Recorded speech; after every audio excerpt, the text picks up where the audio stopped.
What's going on, guys? I hope the holidays have been very good to all of y'all. Coming out of the holiday season here after a little bit of a break, I've got a brand new leak for you guys. This is the LEGO Movie 2 complete collectible minifigure series. It's going to be 20 to collect. Before we get too far into that, I do want to say if you haven't hit the subscribe button already, go ahead and hit it down below, and I'll keep you filled in on all the LEGO leaks, reviews, and news as soon as they come out. But other than that, guys, let's start taking a look at this incredible series of collectible minifigures. So, first thing I do want to say is that there is going to be 20 minifigures in this series, which is definitely a larger amount. We have seen 22 before, but now we are at 20. I personally prefer the 16. 20 is quite a few to find, especially when the boxes only contain 60. We don't have any count for how many are going to be in the box yet, but these have been leaked from a 2019 retailer catalog. So, starting off the list, or first thing that I do want to mention is that this has a full set of Wizard of Oz minifigures within the LEGO Movie 2 collectible minifigure series, which is really cool. So starting off, we got Dorothy, and Dorothy's going to come with a brand new hairpiece, a little skirt piece, printed on ruby red slippers, along with Toto. And I think that's not a new mold for Toto, just a brand new print on him right there. The Dorothy hairpiece looks incredible, and it is worth mentioning that LEGO did the flesh tone for all of these Wizard of Oz minifigures, which looks really nice in my opinion. Makes them look like official, true licensed minifigures. Up next, we've got the lion. I don't believe that's a new headpiece there. I think that was used in a previous collectible minifigure series. Correct me if I am wrong on that. Although he does have what appears to be a new tailpiece sticking off the back of him, along with his certificate of courage there. Really basic printings all over the body, but you don't really need a lot to create the lion from the Wizard of Oz. Looks really good, very welcome minifigure to the collection. Up next, we got the Scarecrow. The Scarecrow doesn't have any new molds as far as I know. The hat mold has previously been used on a Scarecrow, but he does have a little printed certificate of achievement and a really solid body print. I don't know how I feel about the face print though. I'm not sure if it represents the character the best I think it could be represented, but let me know what you guys think in the comments. Do you like it? Do you love it? Do you hate it? Let me know. Up next, we have the Tin Man, which I think the Tin Man is probably the best of the Wizard of Oz minifigures so far. He's using that little collar piece that was first used on Alfred from the Lego Batman movie, and looks like everything's going to be a nice, like, kind of, not quite chrome, but metallic-y finish on it. That's a brand new heart piece right there, along with a brand new mold for the headpiece of the little funnel. Moving on from the Wizard of Oz minifigures, we've got the Watermelon Man. Brand new mold right there for the watermelon piece on him. Very basic prints all around, but that's not a problem. You're getting a nice costume figure. Shouldn't be too hard to identify this figure in the packets if you're feeling through. It's a giant watermelon piece. It's not hard. Up next, we got the Dancer. No new molds here. New print on the skirt piece, along with a brand new print for that cassette. And it looks like that is the typical, like, female wavy hair piece molded in just pink. It doesn't look like there's any printing on top of that. Really nice figure. Up next, we got the Apocalypseburg Abraham Lincoln. I absolutely love this figure. It's got the whole steampunk top hat with the goggles on it. I think people are going to go crazy for that piece. People are going to love it. Really, really nice figure. I'm expecting this one to eventually go for a fair price once the figures are off the shelves. Up next, you've got the giraffe suit guy. Really cool figure here. Brand new head mold up there. There is a lot of costume figures in this set, which is kind of raising my eyebrow a little bit, because we did have an entire series of costume minifigures. I know people love these, but are we starting to get a little bit of an overdose on these? Let me know what you guys think down below. But overall, I think it's a really cool minifigure. Despite there being a lot of costume minifigures, I personally love them. I know not everyone loves them, but I really do like this figure. Up next, we got President Business playing golf. That's a really nice sweater print right there, along with the pants print. I think that's going to be very versatile outside of this collectible minifigure series. I can see a lot of people using that for their sig fig, and it looks like he has dual molded arms to put sleeves on that shirt. Very, very useful parts there.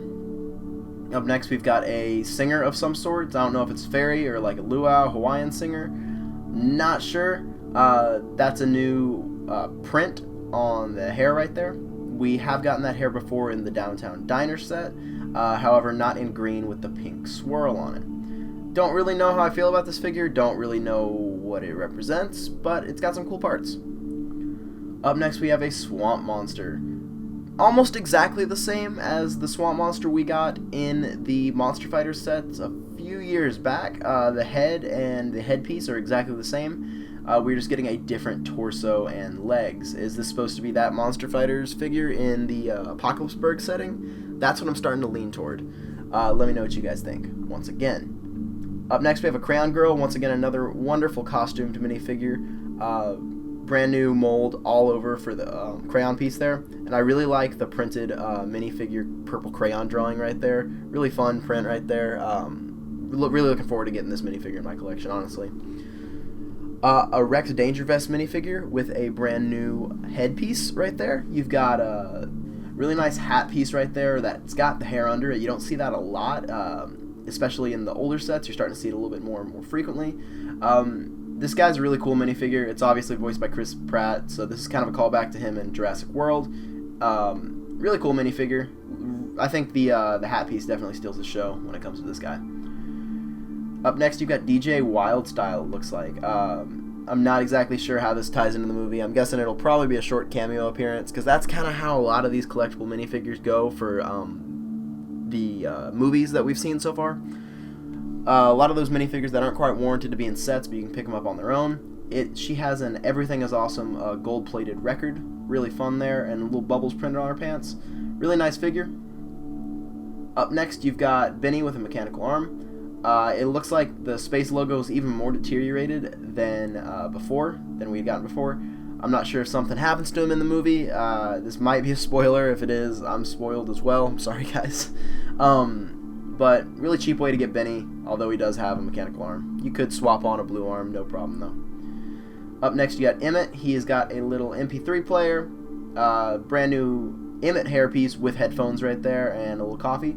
I'm guessing he's probably going to have a dual-sided head, but he's got this giant grimacing face right here. And it looks like his torso print is not deteriorated as much as it is in a lot of the other sets. That's interesting detail to keep an eye on throughout all these. Up next, we've got a guitarist girl dressed up like a cat. This is the first time I'm seeing a lot of these guys, but this one definitely, I don't know how I feel about this. It's probably something very, very briefly shown, maybe in the Cloud Cuckoo Land section of the movie. We'll have to see. No new molds, but definitely new prints on this figure. New print on the guitar, always welcome. And then you're going to get the cat hair with the teal ears. Don't know how useful that'll be outside of this figure, but we'll have to wait and see. We've got a just typical Unikitty in this series, which I'm totally fine with. I personally don't have a Unikitty minifigure.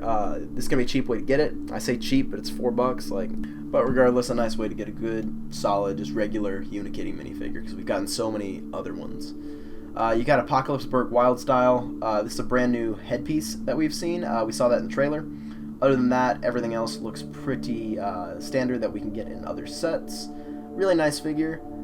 And then you've got the Crazy Cat Lady, along with this incredible new cat mold with a mohawk and this print where it's got a band-aid and it's all rugged, and I absolutely love this. I'll be picking up this figure just for the cat. I think it's hilarious. But that is the last figure from this series that we have. So that's all 20. Let me know what you guys think about this series down below. It's definitely quite a grab bag of just different figures. Some of them are good, some of them are not so good. But when you have a series of 20 figures, I think it's okay to have maybe some not so good figures in there. Like I said, let me know what you think down below. Are you guys excited for the Lego Movie 2? I am. All the trailers look pretty solid. But other than that, guys, don't forget to hit the subscribe button to stay informed down below. And I will see you guys in the next video.